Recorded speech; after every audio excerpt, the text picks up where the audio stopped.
자, 이어집니다. 18번부터 출발하게 되겠습니다. 자, 모의고사 2회 18번 문제입니다. 공인중개사 법령은 계공사가 중개사무소에서 게시할 사항을 의무하고 있습니다. 해당 사항이 아닌 것은 여러분 아주 짧지만 잘 나오는 문제죠. 자, 반드시 게시해야 되는 것이 있고 게시 의무 위반하면 100만 원 이하의 과태료인데 게시하는 것은 등수보자를 게시합니다.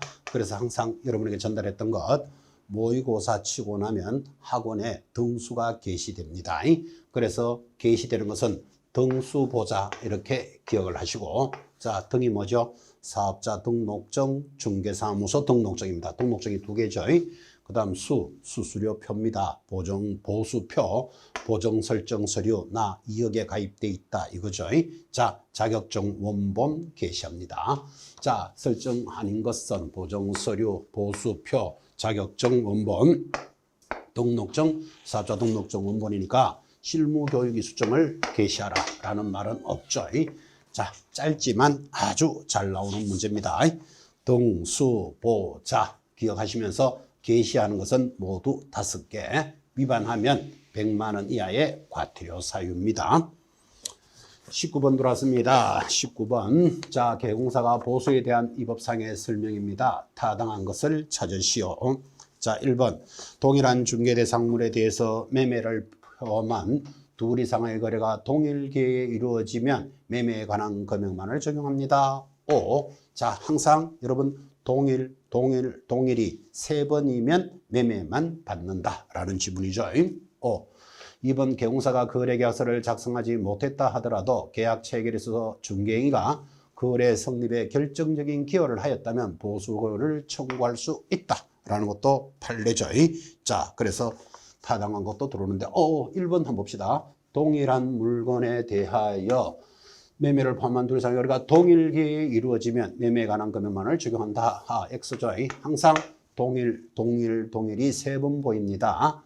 동일한 물건에 대하여 동일 기회에 동일 당사자 하나 빠졌죠. 그러면 매매만 아니고 임대도 받을 수 있으니까 X. 2번은 정답. 3번. 중개가 완성된 후 의뢰인의 사정으로 계약이 해제되었다면 보수는 당연히 소멸된다. X예요. 당사자들 사정으로 계약이 깨지더라도 수수료는 당연히 받을 수 있습니다. X. 4번. 주택 외인 물건의 중개에 대한 보수는 의뢰인 쌍방으로부터 받되 일방으로부터 받을 수 있는 한도는 매매 교환의 경우에는 1000분의 9 이내로 하고 임대차는 1000분의 8 하면 틀립니다. 자, 주택 외인 물건은 1000분의 9, 0.9% 범위내에서 당사자들이 협의하지 매매 임대 구분이 없죠. 그리고 주의하셔야 돼요. 주택은 매매는 얼마, 임대는 얼마 구분이 있습니다. 5번 중개보수는 중개가 완성된 경우 쌍방으로부터 균분하여 받는다가 아니고 매도인, 매수인으로부터 각각 수수료를 받습니다. 균분하여 때문에 X입니다. 자, 그래서 타당한 것은 답은 2번 이렇게 갑니다. 자, 20번 돌아왔습니다. 공인중개사 법령상 공인중개사에 대한 행정처분으로는 자격취소와 자격정지가 있다. 그때 자격취소와 자격정지에 대해서 타당하지 않는 것은 가장 정지와 취소에 대한 부분은 암기표 1번에도 들어가 있고 여러분 당연히 출제되는 단원이죠. 타당하지 않는 것부터 체크하시는데, 자, 2번. 자격정지 처분 사유에 해당되는 경우 사무소를 관할하는 시도지사와 자격증을 교부한 시도지사가 서로 다르다면 사무소를 관할하는 시도지사 들어오면 무조건 X예요.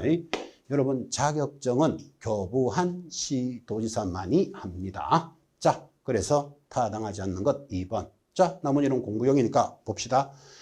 1번. 자격 취소를 받은 자 7일 내로 자격증을 반납하나 자격정지 처분을 받으면 자격증을 반납하지 않습니다. 그렇습니다. 5. 취소됐을 때만 반납하죠. 3번. 형법에 위반하여 징역형을 선고받았다 하더라도 공인중개사 자격이 반드시 취소되는 것은 아니다. 5. 자격 취소 사유 암기표 1번에 있습니다. 양대로 부정을 징하게 하면 자격증이 취소되는데 이때 징은 반드시 이 법을 위반해서 징역형, 이 법이 중개사법을 위반해야 되죠. 형법 이런 것들은 해당 사항이 없습니다. 맞고 4번 공인중개사 자격을 취소하고자 하는 경우에는 청문을 실시하나 자격 정지는 당연히 청문할 필요는 없다. 그래서 자격 정지에는 청문은 하지 않고 의견은 받아줍니다. 의견 진술의 기회를 부여하지 청문은 취소하기 전에만 합니다. 5번 등록관청은 공인중개사가 자격정지 어느 하나에 해당되는 사실을 알게 되면 지체 없이 그 사실을 시도자에게 통보해 줍니다. 그렇게 해서 등록관청이 자격취소 사유를 알더라도 자기가 자격취소를 못 시키니까 교부한 시도지사에게 찔러줘야 된다라는 지문이었죠. 자, 21번 들어왔습니다. 21번 역시 개설 등록을 반드시 취소해야 되는 사유로서 타당한 것은 자, 여러분 반드시 취소되는 절대적 취소는 무조건 시험에 나옵니다. 그래서 암기표에도 들어가 있고 자, 암기표 16번에도 있지만 절대적 취소는 항상 절대적으로 기억합니다. 어떻게? 결사적으로 허리 잡고 사양 일정이 절대적 취소니까 자, 결격 사유, 사망 해산, 허위, 거짓, 부정한 방법이죠. 리, 이중 소속, 사망하거나 해산. 사망 해산 앞에 있죠. 요 사는 이중 등록 사무소입니다. 양은 양도되어야 하거나 1은 1년 이내에 업무 정지를 2번 받은 자 다시 업무 정지에 해당되면 절취. 정은 정지받은 자 뻐적뻐적 일하면 절대적 취소입니다. 그래서 절대적으로 취소하러 오면 결사적으로 허리 잡고 사양 일정을 줘야 된다. 아주 이야기 많이 했습니다. 자, 여기에 타당한 것을 찾으시오 하고 들었고 답이 1번이죠. 자, 중개사법을 위반하여 벌금 500만 원, 즉 벌금만 나오면 노래 제목이 이벌삼삼입니다. 이 법을 위반하여 벌금 300만 원 이상 받으면 결격 사유죠. 그래서 절대적 취소 사유 1번. 자, 2번 법인인 개공사가 계속하여 6월을 초과하여 휴업합니다. 특별한 사유도 없이 6월을 초과하면 상대적, 임의적 취소 사유죠. 3번 거래계약서에 거래금액 등 거래 내용을 거짓으로 기재하거나 서로 다른 2개 이상의 계약서를 작성하면 상대적, 임의적 취소 사유고 앞에 문제 있어도 유사 문제가 지나갔었죠. 4번 전속중개계약을 체결한 개공사가 중개대상물에 관한 정보를 공개하지 않거나 비공개 요청에도 불구하고 중개 공개하면 이런 상대적, 임의적이지 절대적 취소 사유는 아닙니다. 5번 부칙 6조의 개공사가 임시중개시설물을 설치합니다. 자, 임시시설물 또는 텐트나 파라솔, 사무소를 2개 갖추면 상대적인 취소 사유지 절대적 취소가 아니죠. 자, 여러분 절대적 취소 사유 암기표 16번에도 있고 반드시 암기하셔야 됩니다. 자, 22번 프로입니다. 자, 개공사 공인중개사법령에 따른 행정처분에 관한 내용입니다. 타당하지 않는 것을 찾으시오. 1번 폐업신고를 한 날로부터 다시 개설 등록한 날까지 기간이 1년을 초과하면 폐업신고 전의 위반 행위에 대한 행정처분을 할 수 없다. 1번부터 틀리죠. 여러분 행정처분이라는 것은 정지와 취소가 포함되어 있죠. 자, 정지와 취소가 포함되어 있는데 정지는 1년이 초과되면 안 하지만 취소는 3년이 지나면 안 하게 되니까 자, 1년이 지나면 행정처분을 할 수 없다. 이렇게 들어가면 틀리죠. 여기서 여러분이 알아야 될 것 행정처분은 취소와 정지라는 말이 자동으로 붙어야 됩니다. 1번부터 답이네요. 자, 2번 지금 나오죠. 폐업 신고 전에 해당되는 업무 정지에 해당되는 것은 폐업 기간이 3년을 초과하면 행정처분을 할 수는 없다. 당연합니다. 여러분 업무 정지는 1년만 지나면 안 하니까 당연히 3년을 지나면 할 수 없다. 맞고. 3번 폐업 신고 전의 위반 행위를 원인으로 재등록한 개공사에게 등록 취소를 한 경우에는 취소를 받은 날로부터 3년에서 폐업 기간을 공지합니다. 자, 취소된 자는 3년 지나야 돼요. 자, 근데 내가 2년 만에 왔다. 그럼 이 사람 얼마 동안 영업을 못하느냐? 3년에서 2년 폐업 기간을 공지하면 1년에 해당한다. 그런 뜻이겠죠. 어쨌든 3년 동안은 중개업을 못하게 하겠다. 그 이야기입니다. 4번 폐업 신고 전의 개공사에 대하여 공인중개사법의 위반 행위를 사유로 행한 업무 정지와 과태료는 처분일로부터 1년간 성계합니다. 그래서 처분일로부터 1년간 성계해야 되는 이유가 정지를 2번 받은 자 다시 한 번 더 받으면 취소시켜야 되니까 과태료나 업무 정지는 처분한 날로부터 1년간 성기하는데 이 처분일을 폐업일로부터라고 시험에 잘 나와요. 주의하셔야 돼요. 성기한다. 오, 정확하게 들었고 5번 폐업 후에 재등록 개공사에 대해서 폐업 신고 전의 위반 행위에 대해서 행정처분을 할 수 있다. 우리는 이것을 행정처분의 성계제도다 이렇게 공부하셨죠. 22번 같은 지문도 여러분이 반드시 지문 하나하나를 의식하면서 익히셔야 됩니다. 23번까지 들어왔습니다. 자, 23번 공인중개사법상 교육에 관한 내용입니다. 가장 타당한 것은 참 우리나라 사람들 교육 좋아하죠. 그래서 여러분 교육은 실무교육, 연수교육, 직무교육 해서 세 가지를 비교하면서 많이 수업을 하고 있습니다. 타당한 것 2번 들어옵니까? 중개보조원은 시도지사 또는 등록관청이 실시하는 직무교육을 3, 4시간 이수하는데 자, 모든 교육은 시도지사의 소관사항인데 여기 직무교육은 등록관청이 할 수 있다는 것도 시험용이고 시간은 3, 4시간이니까 오전 수업하고 마칠 거예요. 타당한 것은 2번 돌았습니다.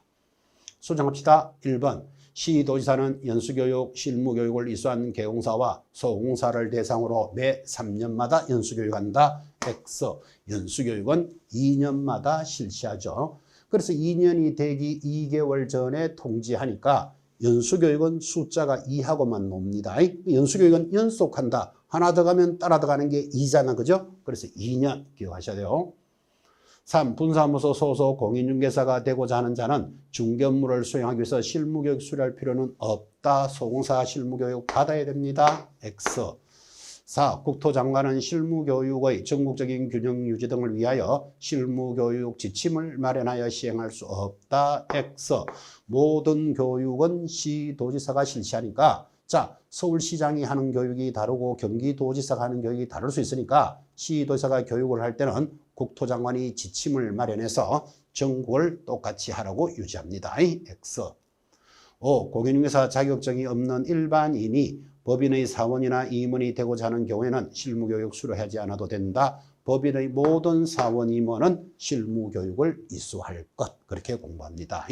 자, 타당한 것은 답이 2번이고 틀린 것들은 왜 틀렸다를 정리했습니다.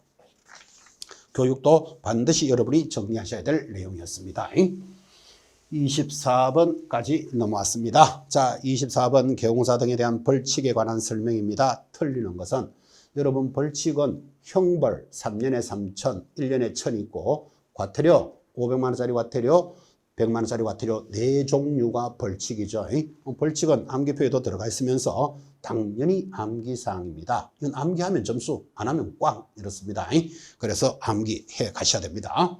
자, 24번 벌칙에 대해서 틀리는 것을 찾으시오. 답부터 봅시다. 3번 공인중개사협회가 공개사업 운영 실적을 위반하면 500만 원의 벌금형을 받았다. 벌금형 때문에 X죠.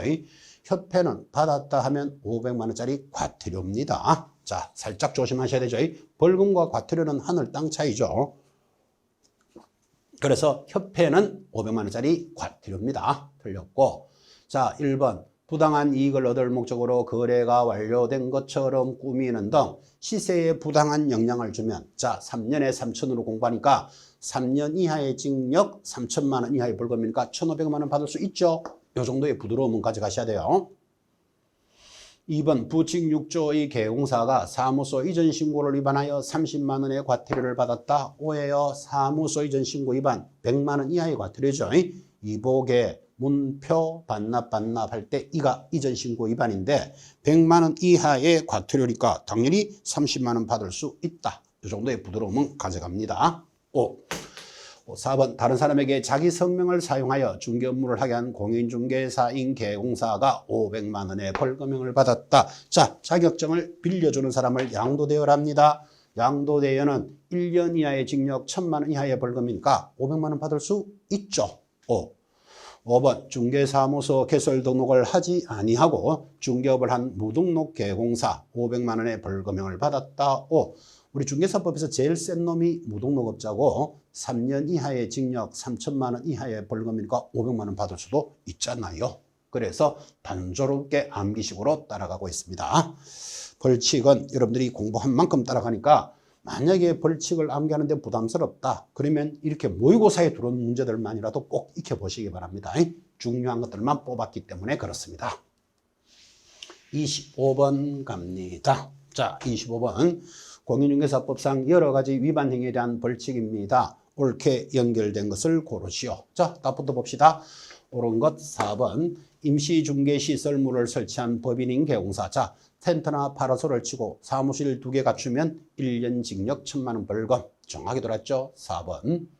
수정합시다. 사무소 이전 신고를 위반한 공인중개사인 개공사 얼마? 100만 원짜리 과태료. 이전 신고 노래 제목이 이복의 문표 반납휴 그렇게 갑니다. 2번 협회가 공제사업 운용 실적을 공시하지 않으면 500만 원짜리 과태료라고 했죠. 협회하고 나오면 여러분 고민할 필요도 없이 500만 원짜리 과태료입니다. 좀 전에 문제는 500만 원 벌금해서 틀렸잖아. 그죠? 과태료라는 거 잘 보시고. 3. 공인중개사 아닌 자가 공인중개사 또는 유사 명칭을 사용하면 자, 공인중개사 아닌 자 하면 자동으로 얼마? 1년에 1,000이에요. 틀렸고. 5번. 거짓, 부정한 방법으로 등록을 했답니다. 이거는 무등록하고 같은 값이잖아. 그죠? 3년에 3,000이에요. 부정한 방법이라는 것은 다른 사람 자격증을 자기 이름으로 붙여서 등록했대. 그러면 무등록과 같은 급이니까 3년에 3,000에 해당합니다. 벌칙에 관련되는 문제 2문제가 연결되고 있습니다. 자, 이번에 26번은 또 포상금에 관련되는 문제를 걸었습니다. 포상금 지급의 규정이 있고 다음 중 위반 행위가 아닌 것은 즉 포상 받을 수 있는 대상이 어디냐 이 말인데 아닌 것 답이 3번이죠. 특히 조심할 거 포상금은 위반한 자를 고발하면 50만 원을 지급하는데 우리가 위반한 행위를 워낙 공부를 많이 하니까 이렇게 탈세를 위반하여 투기 조장하면 포상금에 지급한다면 무조건 X예요. 자, 포상 지급하는 거 양도되어 빌려주는 자, 거짓, 부정한 방법으로 등록한 자, 등록을 하지 않고 중개업을 한 자를 우리는 다른 말로 무등록업자 고발하면 포상합니다. 그 다음 자격증을 다른 사람에게 양도되어 자, 빌려주는 놈이 있으면 빌려받아 사는 자도 있죠. 똑같이 포상하니까 자, 아닌 것은 답이 3번이고 포상 대상 기억하셔야 돼요. 무등록업자, 사촌형님, 거짓으로 등록한 자, 양도하거나 양수받은 자, 무거양양 이렇게 갑니다. 그 다음 개공사도 아닌 자가 표시광고. 표시광고라는 게 영업한다는 뜻이잖아. 그죠? 무등록과 같은 급이잖아. 그래서 개공사 아닌 자가 광고하는 자 고발하면 포상합니다. 마지막 거래 질서 교란 행위. 자, 거래 질서 교란 행위라는 금지행위 시세를 단체로 유도하거나 방해하는 행위. 거래 질서 교란 행위 고발하면 포상합니다. 이렇게 포상행위가 규정되어 있는데 투기를 조장하거나 수수료를 더 받았거나 이중 소속하거나 이중 등록하거나 이런 것들은 포상 대상이 아닙니다. 워낙 위반된 행위를 많이 듣기 때문에 이런 문제를 주의하셔야 됩니다. 자, 그래서 투기 조장은 포상 대상은 아니죠. 답이 3번이었습니다. 27번 매수신청 대리로 접어들었습니다. 타당하지 않는 것을 찾으시오. 자, 틀린 것 4번부터 봅시다. 중개법인이 매수신청 대리 등록을 하고자 하는 경우 법인의 사원 임원은 신청일 전 1년 이내에 법원 행정처장이 지정하는 교육기관에서 실무교육을 이수해야 한다. X입니다. 중개업을 할 때는 모든 법인의 사원 임원은 실무교육을 이수할 것 맞죠? 그런데 경매는 개공사만 합니다. 법인이면 누가 한다? 대표자만 합니다. 그래서 법인의 사원 임원이 경매에 관한 실무교육 이거 시험에 아주 잘 나오니까 조심하셔야 돼요. X. 자, 나머지 맞습니까? 1. 매수신청 대리 등록을 한 법인인 개공사는 손해배상 책임을 보장하기 위하여 4억 이상의 보증을 설정하는데 다만 분사무소를 설치하는 경우 분사무소마다 2억 이상을 추가로 설정합니다. 중개사법하고 똑같죠? 법인은 4억, 분사무소마다 2억씩 추가로 설정합니다. 2번 매수신청 대리 등록 신청을 받은 지방법원자 며칠 내로 14일 내로 등록증을 교부해주고 중개사무소 등록증은 7일 만에 교부되죠. 비교됩니다. 3. 매수신청 대리 등록을 한 개공사는 등록증, 매수신청 대리 수수료표, 보수표, 그리고 보정 설정을 증명하는 서류를 당해 사무소 안에 보기 쉬운 곳에 게시합니다. 등수보자, 중개사법에서도 게시하고 경매하는 자 당연히 게시하죠. 5번 매수신청 대리 등록을 하고자 하는 자 보증을 제공하였음을 증명하는 보증보험증서 사본, 공개증서 사본 또는 공탁증서 사본을 등록 신청할 때 제출을 하도록 합니다. 그래서 내가 보증보험 등에 가입되어 있고 이것을 가지고 영업한다는 걸 사전에 보여줘야 되죠. 틀린 것 4번 같습니다. 28번 넘어옵니다. 자, 28번 중개계약의 종류와 그 특징을 설명하는데 가장 타당한 것은 이 중개계약 파트에서 제일 시험에 잘 나오는 겁니다. 그래서 각각의 제목들을 보시면서 제목을 기억하시는데 여기 보시면 일반 중개계약, 전속 중개계약, 독점 중개계약, 공동 중개계약, 순가라는 5가지가 있습니다. 자, 이제 요 5가지 제목 잡으시면서 그 특징에 대해서 타당한 것을 찾으시오. 이렇게 돌았고 1번 일반 중개계약이란 불특정 다수 그 여러 명의 개공사에게 경쟁적으로 중개를 의뢰하는 방식인데 개공사의 책임 중개를 기대할 수 있다 때문에 틀려요. 자, 여러 명한테 의뢰를 하면 그 개공사들이 먼저 해야 수수료를 받게 되니까 책임 중개가 안 되죠. 대충 하다가 되면 좋고 안 하면 그만이고 내가 열심히 아무리 해도 다른 사람 계약했다. 그럼 나는 수수료 꽝이잖아. 그죠? 책임 중개하니까 틀렸습니다.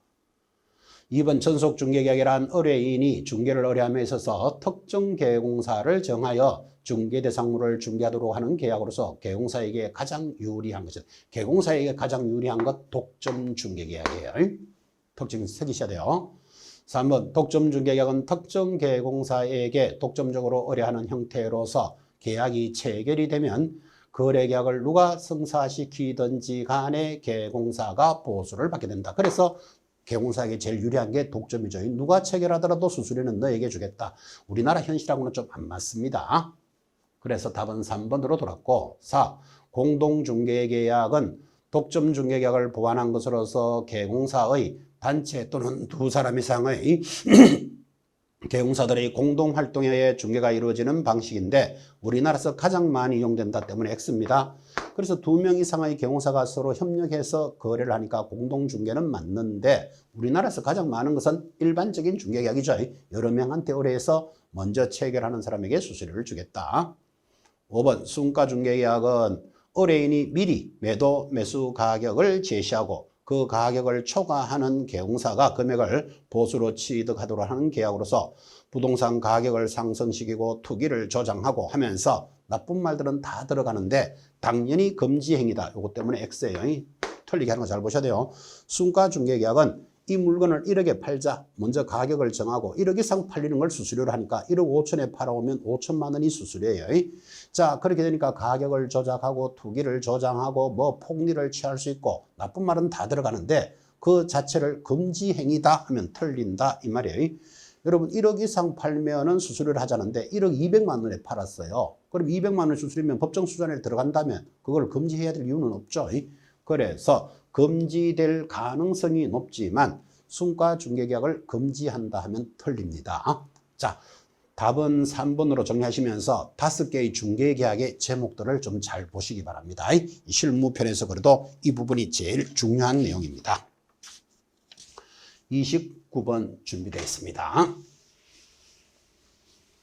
자, 29번 공인중개사법상 개공사가 중개대상물에 대해서 확인 설명하는 내용입니다. 틀리는 것을 찾으시오.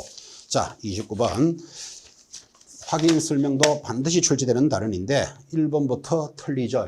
건폐율 상한 및 용적률에 상한은 토지 이용 계획서 하면 틀려요. 시군 조례로 확인합니다. 이거 왜 이렇게 중요한가 하면 여러분 건폐율 용적률은 공법 시간에 건축법에서 공부를 하시죠.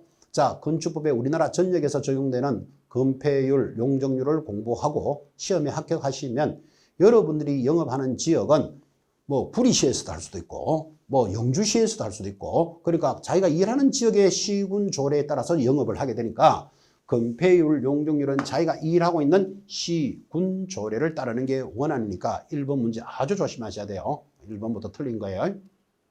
토지 이용 계획서로서 계속 들어온다니까요. X.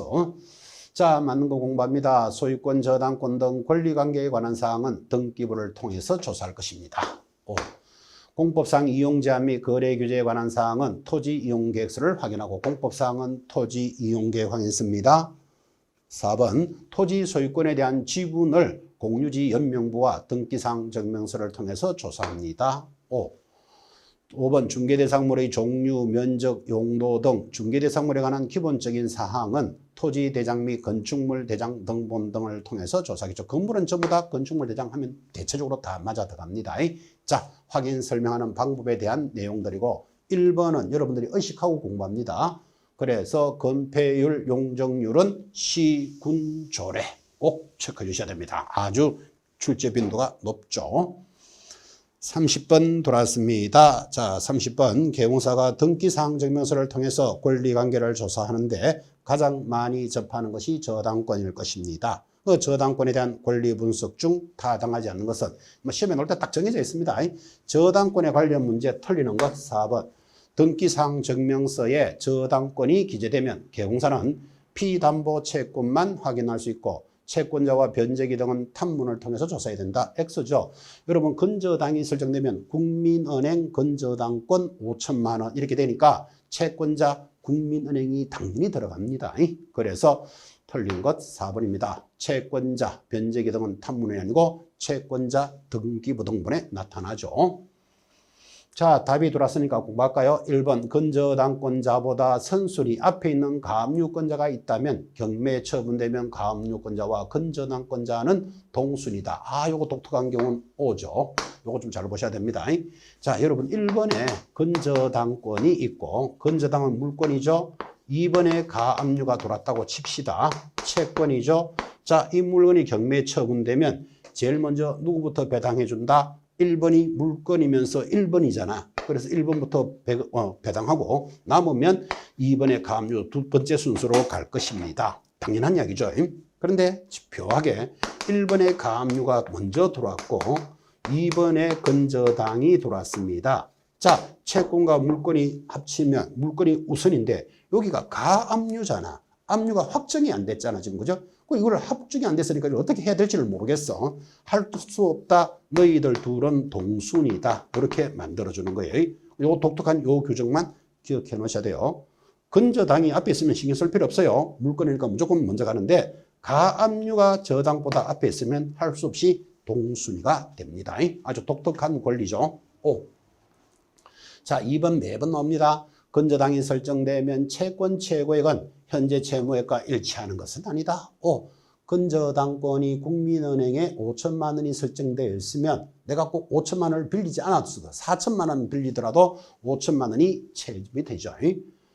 3번 건저당이 설정되면 개공사가 현재 채무액을 잘못 설명해서 의뢰인에게 손해를 발생시켰다면 당연히 손해를 배상할 책임이 있고 건저당이 설정된 경우 개공사는 채권 최고액만을 설명하면 되는데 현재 채무까지 조사 설명할 의무가 있는 것은 아니다. 그래서 채권 최고액만 설명하면 족한데 실채무인 피담보 채무액을 잘못 설명했다면 손해배상을 진다라는 게 4번 지문이잖아. 3번 지문요. 자, 그래서 저당권에 관련되는 전체 문제가 요 30번에서 잘 만들어져 있습니다. 여러분 특히 1번 지문 같은 것들은 아주 독특하니까 익혀 놓으셔야 됩니다. 31번까지 넘어옵니다. 자, 31번.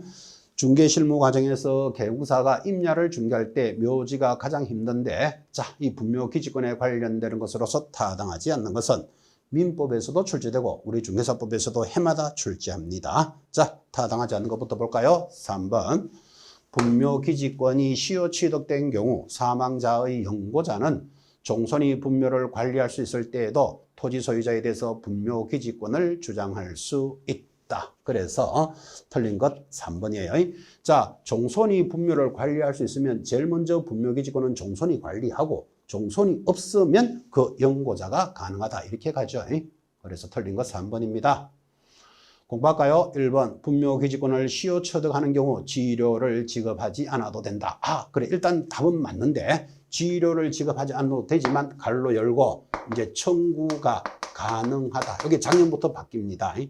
그래서 일단은 지료를 지급하지 않지만 청구할 수 있다라고는 기억하셔야 됩니다. 지금 31번 문제에서는 답은 일단 제일 틀린 게 3번으로 나타났으니까 문제는 없죠. 이 부분은 여러분 익혀 놓으셔야 됩니다.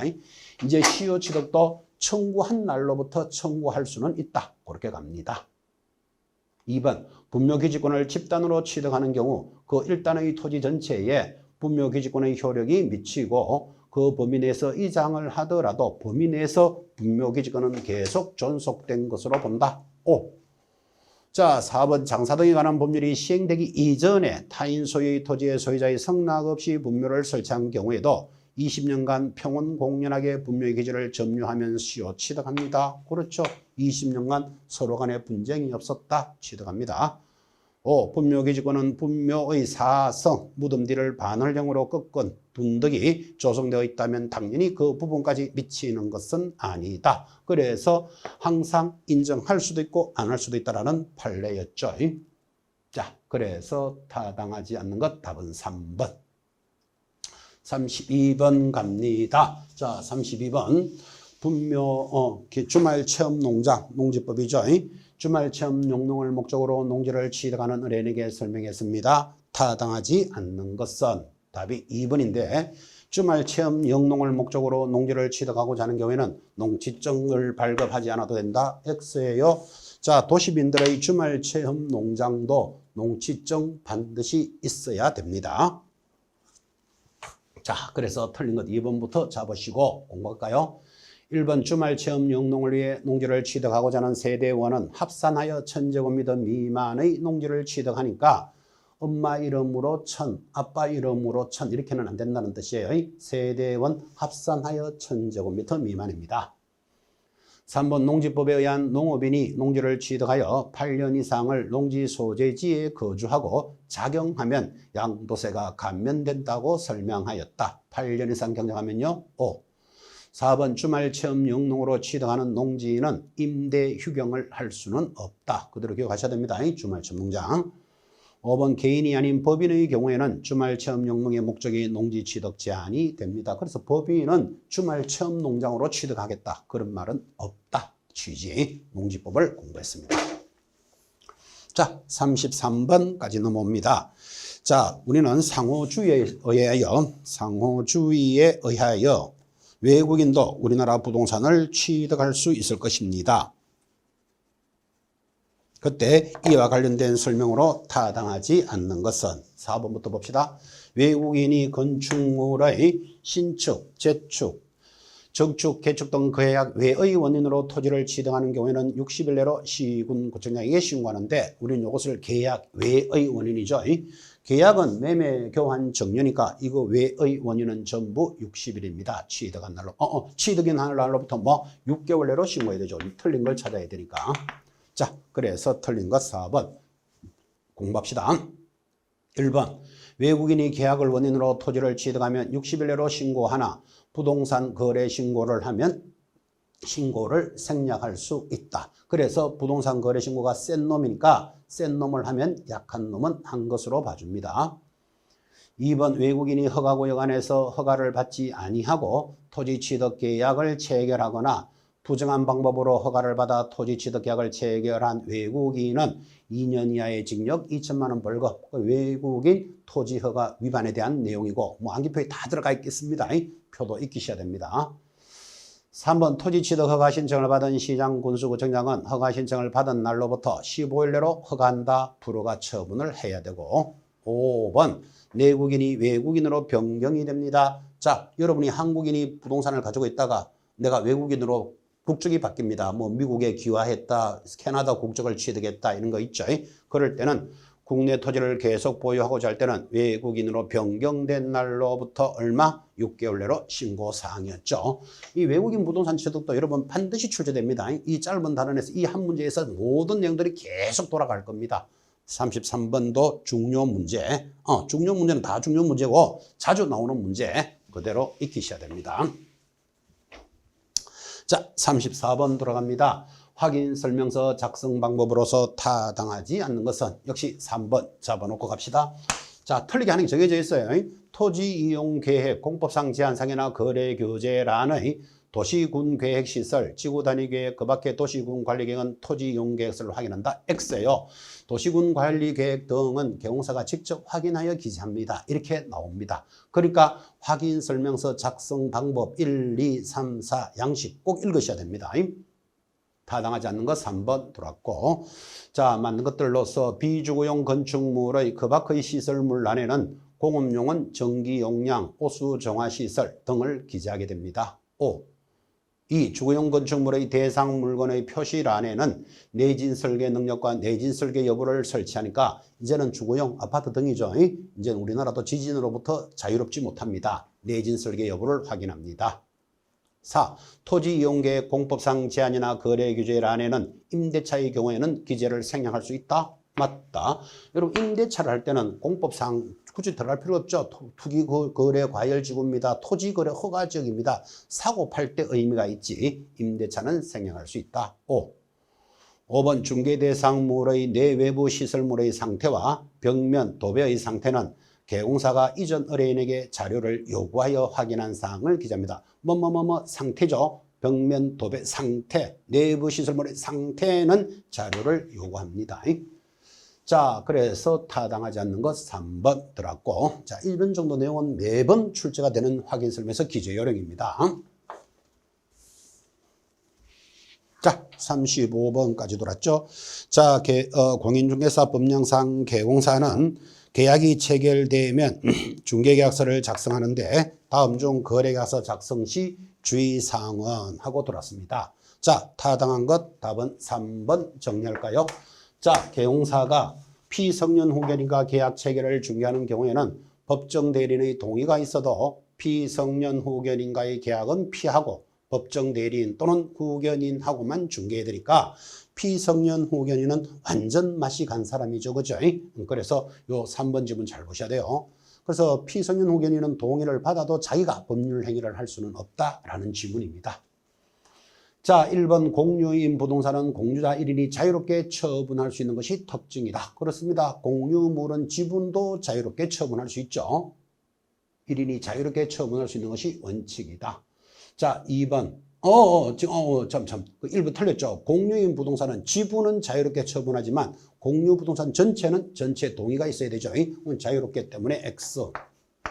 자, 2번. 개공사는 매도인이 진정한 소유자인지 여부를 주민등록 등본이나 등기부로 확인한다. X죠. 등기부를 떼놓고 본인이 왔는지를 주민등록증으로 확인합니다.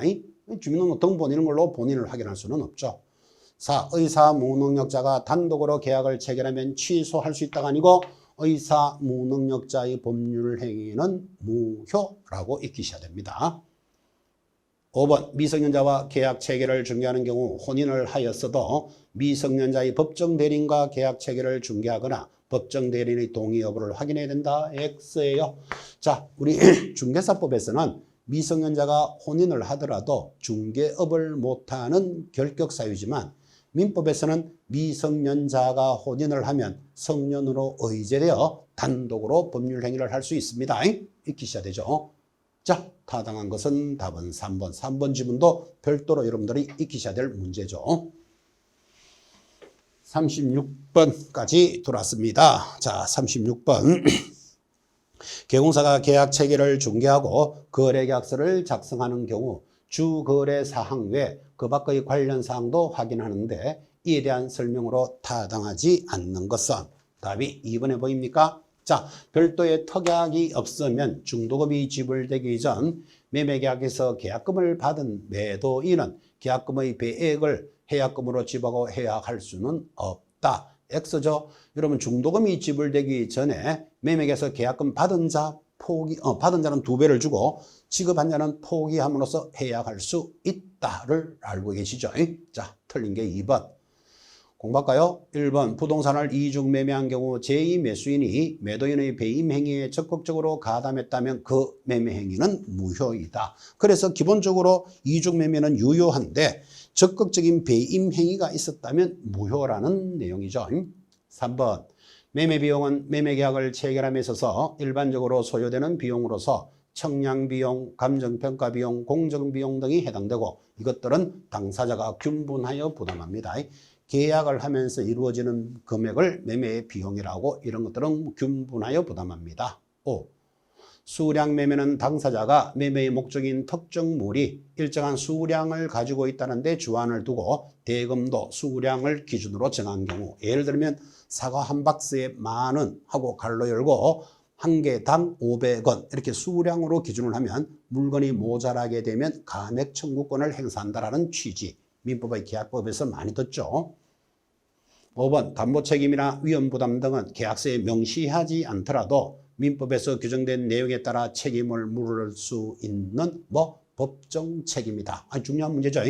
자, 내가 아파트를 새 아파트라고 사서 이사를 들어갔는데 일주일 만에 비가 와서 베란다에 물이 새는 바람에 1,000만 원의 손해를 입었어요. 수리를 하는 바람에. 자, 그러면 매도인에게 가서 손해배상을 청구하니까 이런 것들은 계약서에 기재하지 않았잖아. 그래서 책임을 지지 않겠다 하면 틀린단 말이에요. 계약서에 기재하지 않아도 져야 되는 민법상 하자담보 책임, 이를 법정 책임이라고 합니다. 틀린 것 2번 정리됐죠? 자, 37번까지 왔습니다. 실무편에서 37번 또 권리관계를 묻고 있습니다. 자, 다음은 계용사가 의뢰인에게 부동산 실권리자 명의 등기에 관한 법률에 대해서 설명합니다. 바르게 설명하지 못한 것은 답은 3번이죠. 이 법에 의하여 등기 명의신탁이나 계약 명의신탁의 경우에도 명의신탁에 의한 등기 이전은 항상 무효라고 설명했다. X예요. 계약 명의신탁은 유일하게 유효죠. 그래서 명의신탁에 차이 나는 부분을 짚으셔야 된다 그랬습니다. 자, 타당하지 못한 것 3번 들었고, 자, 나머지는 다 맞겠죠. 1번 배우자나 종중 종교단체는 조세 포탈이나 강제집행의 면탈 등을 목적으로 하지 않는 경우에는 허용되고, 2번 등기 명의신탁에서 신탁자, 맡기는 자가 수탁자에게 신탁부동산의 반환을 청구할 수 있으나 계약 명의신탁에서는 신탁자가 수탁자에게 신탁부동산의 반환을 청구할 수는 없다. 왜? 신탁자가 실제 주인인데 수탁자 명의로 된 등기가 유효하므로 1년 안에 돌려놓고 2년 안에 돌려놓을 수는 없다라는 취지. 그래서 여기는 이행강제금이 부과되지 않습니다. 5. 4번 이 법에 의하면 등기 명의신탁이나 계약 명의신탁의 경우에도 명의신탁 약정은 무조건 무효입니다. 등기는 유효가 되는 게 있었죠. 자, 약정, 내 부동산을 너의 이름으로 등기하자. 약속은 무조건 무효. 5번 이 법에 의하면 등기 명의신탁이나 계약 명의신탁의 경우에도 선악을 불문하고 제3자에게는 대항하지 못한다. 아주 유명한 조문이죠. 3자는 완전 유효하게 그 부동산을 취득한다는 뜻이죠. 선악을 불문하고 3자에게는 대항하지 못합니다. 틀린 것 3번. 38번 주택임대차 보호법으로 접어들었습니다. 자, 주임법에 대한 계용사가 주거용 건물에 대해서 임대차를 중개합니다. 여기에 대해서 틀리는 것을 찾으시오. 틀리는 게 5번 보이나요? 자, 주택의 인도와 전입신고를 하고 며칠 후 확정일자를 받았으나 확정일자를 받은 날에 저당권 설정이 이루어지면 저당권 설정이 확정일자에 우선한다고 설명하였다. 틀렸죠? 자, 주택의 인도와 전입신고를 하고 그 말은 1월 1일 이사와 전입신고를 했어요. 그럼 대항력은 1월 2일부터 만들어졌는데 며칠 후에 확정일자를 받았다. 그럼 예를 들어서 1월 5일 확정일자를 받았다. 그러면 우선변제권 언제입니까? 대항력이 있고 우선변제니까 1월 5일인데 이날 저당권도 같이 들어왔대. 그러면 확정일자와 저당권이 같이 들어오면 이거는 동순이지 저당권이 우선한다 하니까 틀렸다 이 말이에요. 그래서 확정일자와 저당권 설정일이 같으면 뭐다? 동순위가 됩니다. 자, 틀린 것 5번 정리됐고 나머지 다 체크했습니다. 그때 3번 지문 보시면 계약기간이 만료되었는데도 보증금을 반환받지 못한 경우 임차인이 대항력을 갖추고 집을 비워주지 않고도 집행권은 다른 말로는 채무명인데 판결문을 통해서 경매 신청할 수 있다. 강제경매를 신청하고 있죠. 다 정리됐습니다. 틀린 것 5번. 자, 39번은 이번엔 상가임대차입니다. 자, 상가임대차 보호법을 설명합니다. 틀리는 것을 찾으시오. 정답이 2번에 보입니까? 자, 사업자 등록을 마친 상가 건물 임차인이 폐업 신고를 하였다가 다시 같은 상호, 같은 등록번호로 사업자 등록을 하면 상가임대차 보호법상 대항력과 우선면제권은 그대로 존속됐다. X. 폐업했다가 다시 들어오면 그때부터 진행을 하지 그 전부터 적용해 주지는 않죠. 그래서 가볍게 그대로 존속된다. X. 답은 2번. 자, 나머지 다 됐습니까? 3번 보증금의 전부 또는 일부를 월 단위 차임으로 전환하는 경우 상관은 연 1할 2푼 또는 기준금리 4.5배를 곱한 비율 중 낮은 금액으로 합니다. 이런 정도는 숫자를 봐놓으셔야 됩니다. 됐죠? 자, 마무리 40번 보겠습니다. 자, 부동산 전자거래 시스템입니다. 컴퓨터에 입력을 하고 엔터 탁 치면 저절로 계약이 성립되는 게 종이가 없는 계약서를 전자계약이라 하죠. 자, 여기에 대해서 틀리는 것을 찾으시오. 답이 5번이고 이거 나올 가능성이 있습니다. 자, 임대인, 임차인 또는 매도 매수인은 별도의 회원 가입을 해야 전자계약 시스템이 가능하다. X입니다. 여러분 전자로 입력을 하면 누가 가입해야 된다? 개공사가 가입을 해야 되죠. 매도인, 매수인이 어떻게 그걸 가입해놓고 거래를 합니까? 자, 틀린 것 5번 정리하시고 1번 부동산 전자계약 시스템은 부동산 거래를 종이계약서 대신에 온라인으로 하는 전자방식 그대로죠. 2. 거래 당사자 반드시 본인 명의의 휴대폰을 지참합니다. 그래서 본인 명의의 휴대폰이 있으니까 본인 인증이 되잖아요. 그래서 우리나라는 전 국민이 스마트폰을 가지고 있기 때문에 이런 제도를 도입했습니다. 4번 전자계약 시스템의 회원으로 가입한 중개사무소에 하나여 전자계약을 체결할 수 있고 지금 현장에 나가면 약 15% 정도가 회원으로 가입해서 전자계약을 하고 있습니다. 85%는 그대로 종이계약서를 작성하죠. 5. 전자계약 시스템으로 계약 체결이 가능한 사무소 홈페이지에서 조회할 수 있을 것입니다. 그래서 전자계약에 대해서 여러분에게 공부를 시키고 있는 내용입니다. 가볍게 확인해 주시고 2회 모의고사 해설을 모두 마치겠습니다. 자, 여러분의 건성을 기원하면서 다음 주 수업에서 만나겠습니다. 대단히 수고하셨습니다.